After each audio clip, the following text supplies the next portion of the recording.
Nagsisilbing inspirasyon sa mga Pilipino.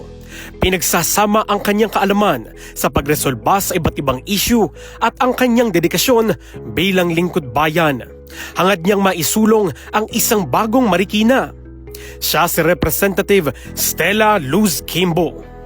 Nakilala rin sa tawag na Teacher Stella. Anak siya ni Dr. Estrella Alabastro, ang kauna-unahang babaeng naging kalihim ng Department of Science and Technology. Siya ay nagtapos bilang summa cum laude at University Valedictorian sa University of the Philippines Diliman School of Economics noong 1991, Master of Arts in Economics noong 1993, Doctor in Philosophy in Economics noong 2000, Master of Arts in Economics for Competition Law with distinction sa Dickson Poon School of Law sa King's College, London, at Postdoctoral Fellowship sa Brown University. Siya rin ang kauna-unahang Southeast Asian Full Professor at Prince Claus Professorial Chair Holder sa Erasmus University of Rotterdam sa the Netherlands. 26 na taon siyang naging profesor sa UP Diliman. Nagsilbi rin siyang Department Chair ng School of Economics.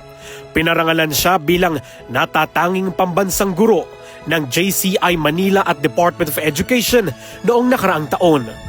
Siya rin ay naging commissioner ng Philippine Competition Commission mula 2016 hanggang 2018. Taong 2019, nang manilbihan siya bilang 2nd Congressional District Representative ng Marikina.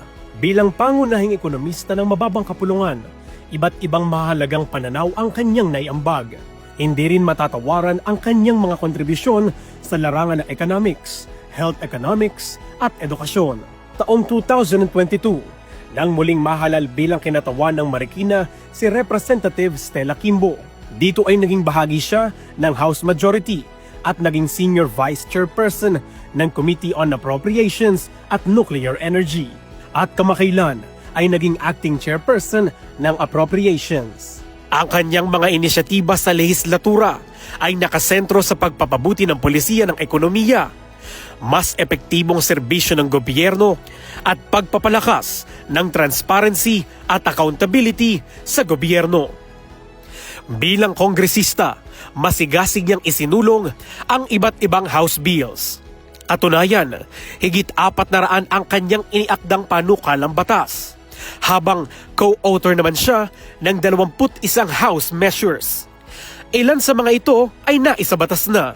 Kabilang sa mga inihain niya ay ang House Bill 491 na naglalayong palakasin ang ekonomiya ng Marikina sa pagpapabuti ng shoe industry, leather goods at tannery industry. House Bill 497 na magtatatag ng Health Economics Unit sa ilalim ng Department of Health. Bukod sa pagiging mambabatas, prioridad din niya ang kapakanan at pag-unlad ng buhay ng mga Marikenyo. Iba't ibang mga programa ang kanyang inilunsad para sa kanila, gaya ng libreng high-speed fiber optic internet sa ilalim ng proyektong Konektado, Clinic on Wheels na may handog na libreng serbisyo medikal kabilang ang executive check-ups, Mamshiko Alaga Ko program para sa ligtas at malusog na pagbubuntis, at Graduation Assistance Program para sa mga mag-aaral.